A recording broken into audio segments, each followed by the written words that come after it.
наша родина и за граница. Давно я вам не показывала наш виноград. Посмотрите, как он уже вырос. В этом году его, конечно, меньше, чем в прошлом году. Но все равно можно полакомиться. Алхамдулилlah.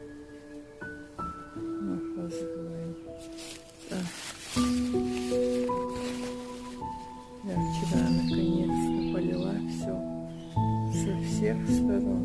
Привет, братик. Привет. Все по тебе скучают. У меня кое-какая мебель стояла. Я ее убрала наконец-то. Полила виноград и с этой